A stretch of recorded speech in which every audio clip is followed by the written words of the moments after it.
I still remember that night clearly.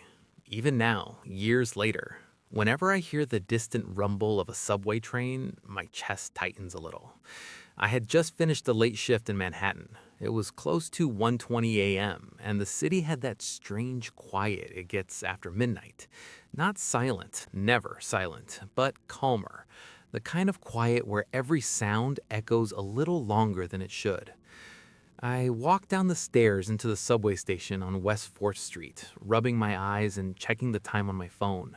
The platform lights were dim, flickering slightly, and there were only a few people scattered around. A man in a suit was asleep on a bench with his head tilted back. A couple stood near the far end of the platform, whispering to each other, and an older woman sat near the middle, clutching a grocery bag like it was something important. The next downtown train wasn't supposed to arrive for another 8 minutes. That's when that phone started ringing.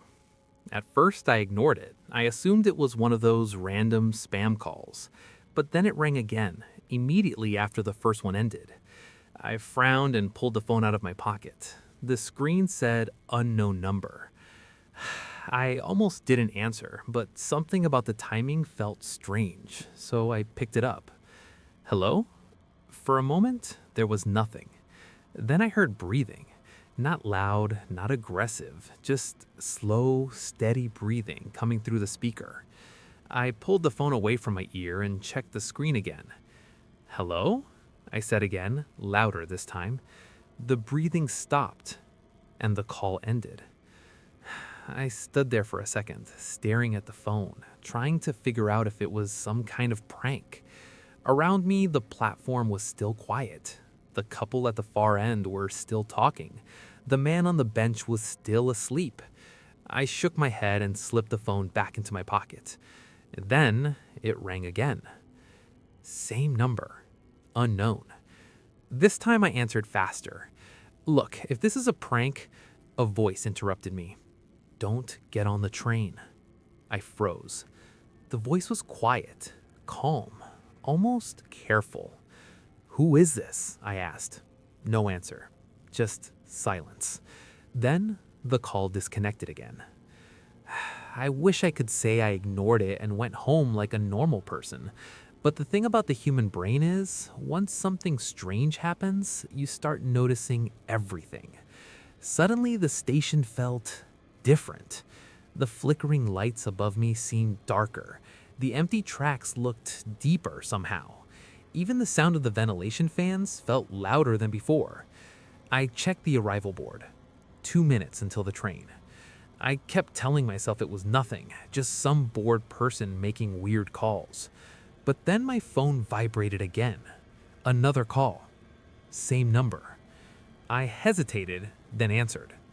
What? I said, a little annoyed now. The voice came back immediately. You're still there. My stomach tightened. Yeah, I said slowly, I'm still here. Who is this? The voice didn't respond right away. Instead, I heard something else. A sound in the background. A subtle pause. A train horn, but not the one approaching the station. No. This one sounded distant, echoing through tunnels. Then the voice spoke again. You need to leave the platform. I looked around, annoyed now. Why? Silence. Then, because you're the only one who can. The line went dead again. At that point, I actually laughed a little. It felt ridiculous, like someone was messing with me for no reason. The train headlights appeared in the tunnel, bright white light cutting through the darkness. The familiar roaring sound of wheels on steel tracks grew louder as the train rushed toward the platform.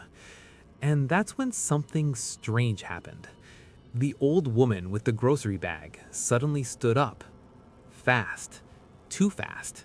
Her eyes darted around the station like she had just realized something terrible. Then she turned to the couple down the platform. Did you hear that? The couple looked confused. Hear what? The guy asked. The woman didn't answer.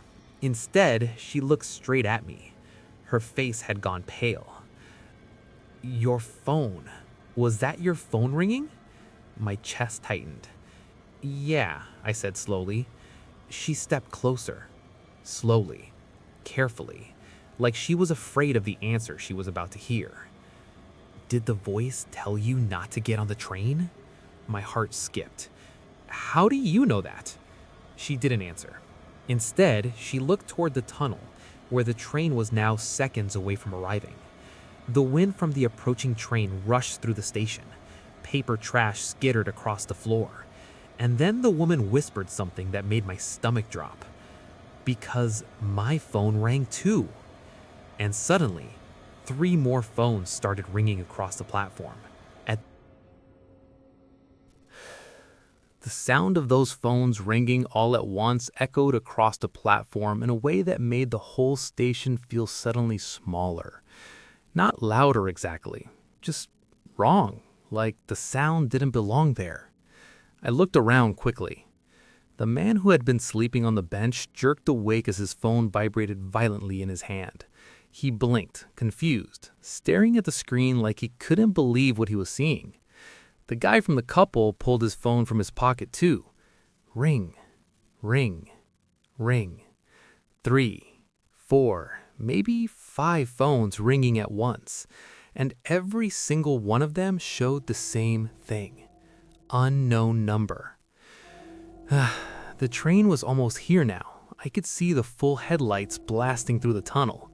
The ground beneath the platform vibrated slightly as the steel wheels screamed closer. The old woman grabbed my arm. "Don't answer it." I looked at her. "Why?" She shook her head slowly. "I don't know, but something about this feels wrong." Across the platform, the guy from the couple had already answered his phone. "Hello?" He listened for a second. Then his expression changed. Confusion, turning slowly into fear. "What?" he said. His girlfriend leaned closer. "What did they say?" He didn't answer her. Instead, he both stared at the train doors like they were trying to decide something important. Meanwhile, the ringing had stopped. Every phone was silent again. And that's when my phone vibrated once more. I already knew what the screen would say before I even looked. Unknown number. My hands felt cold as I answered it. "Hello?" For a moment, there was only static. Then the same quiet voice returned. "We're still there." "Yes," I said. The voice sounded relieved. "Good." I felt my chest tighten. "What is going on?" I asked. Silence for a few seconds. Then the voice said something strange. "Look at the 3rd car." I slowly lifted my head. The train doors were open. Passengers were beginning to step inside. But I focused on the 3rd car from the front, just like the voice said. At first, nothing looked unusual. Just rows of seats, metal poles, a few tired passengers. Then I noticed something. Every single passenger in that car was sitting completely still, not moving, not checking their phones, not talking, just sitting, facing forward, like mannequins. The longer I stared, the stranger it looked, because none of them blinked, none of them shifted. They were completely frozen. I leaned slightly toward the old woman. "Do you see that?" She squinted toward the train. Then her eyes widened. "Oh my God." Across the platform, the guy from the couple noticed too. "What the hell?" His girlfriend grabbed his arm. "Stop messing around and get on." But he didn't move. The man who had been sleeping earlier suddenly spoke up. "My call, it said something about a 3rd car." The air suddenly felt colder. My phone crackled again. The voice spoke faster now. "Listen carefully. Okay, do not let anyone board that car." My heart started beating faster. "Why?" The voice hesitated. Then it answered. "Because that train isn't stopping at the next station." I frowned. "What do you mean? It always stops." The voice interrupted me. "Not tonight." The doors were about to close. People were stepping inside. One man had already entered a 3rd car. He grabbed the pole and stood near the door. Everything looked completely normal. And yet, Every instinct in my body was screaming that something was very wrong. "Wait," I said into the phone. "Who are you?" There was a long pause. Then the voice answered quietly, "Someone who didn't get off in time." My stomach dropped. What does that mean? The voice took a slow breath. Then it said something that made my blood run cold. "I'm calling you from tomorrow." For a second, I thought I had heard it wrong. Calling from tomorrow? That didn't even make sense. The noise of the station faded a little in my head, like everything around me had been pushed into the background. The voice on the phone didn't sound like it was joking. It didn't sound dramatic either. It sounded tired, like someone who had already tried explaining this 100 times and knew nobody would believe it anyway. I swallowed slowly and looked back toward the train. The third car was still open. People were stepping into the other cars without even noticing anything strange. But that third one, those passengers still hadn't moved. Not even a blink. Not even a shift in their posture. Just sitting there, perfectly still, like something had frozen them in time. I leaned closer to the phone. "What are you talking about?" I whispered. The voice took another slow breath. "I got on that train," it said quietly. "Last night, same station, same time, same car." My chest tightened. "And?" I asked. The voice paused. Then it answered in a way that my skin crawled. "And the train never stopped." I looked back at the platform clock. 12:41 a.m. Everything suddenly felt colder. "That's impossible," I said under my breath. The voice ignored that completely. "You're standing near the middle of the platform, right?" it asked. I froze slightly. "Yeah." The voice continued, calm but urgent. "There's an old woman next to you. Gray coat, curly hair. She keeps looking at the third car." My heart skipped. Slowly, I turned my head toward the woman beside me. She was staring at the train exactly the way the voice described. I felt a chill run down my spine. "How do you know that?" I asked. There was a pause. Then the voice answered in a low whisper, "Because yesterday, I was standing where you are." My grip tightened on the phone. Across the platform, the guy from the couple looked more nervous now. He kept staring at the third car too. His girlfriend was already inside the second car, waving at him impatiently. "Come on," she shouted. He hesitated near the doorway, looking back toward us like he was unsure what to do. The man from the bench was watching the train with wide eyes now. He rubbed his face like he was trying to wake himself up from a bad dream. My phone crackled again. "Listen carefully," the voice said. "In about 10 seconds, the doors are going to close." I looked toward the train. The warning lights above the doors had already started blinking. My stomach twisted. "And when that train leaves," the voice continued quietly, "the third car will be full." I frowned.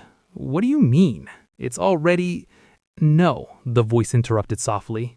"Right now, those people aren't passengers."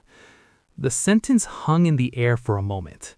Something about the way it said "people" made my skin prickle. "Then what are they?" I asked. The voice didn't answer immediately. Instead, it said something else. "Watch carefully when the doors close." The station speaker crackled faintly overhead. A mechanical voice announced the next stop. The girlfriend inside the second car was still calling for her boyfriend to hurry up. "Just get on," she said. He finally stepped inside, but he stayed close to the doorway, still looking back toward the platform. The warning chime sounded. Beep, beep, beep. The doors began sliding shut. I forced myself to keep looking at the third car like the voice told me to. At first, nothing happened. The frozen passengers were still sitting there, perfectly still, eyes forward. Then, right before the door sealed completely, one of them moved. It was subtle, so small I almost missed it. A woman sitting near the center seat slowly tilted her head, just a few degrees. Not toward the aisle, not toward another passenger, toward the platform, toward me. My breath caught in my throat. Then another passenger moved. A man near the door slowly lifted his chin. His eyes slid sideways toward the glass, toward the people outside, toward me again. The door slammed shut with a heavy metallic thud, and in that exact second, every single passenger inside the third car turned their heads toward the window at the same time. My phone crackled softly.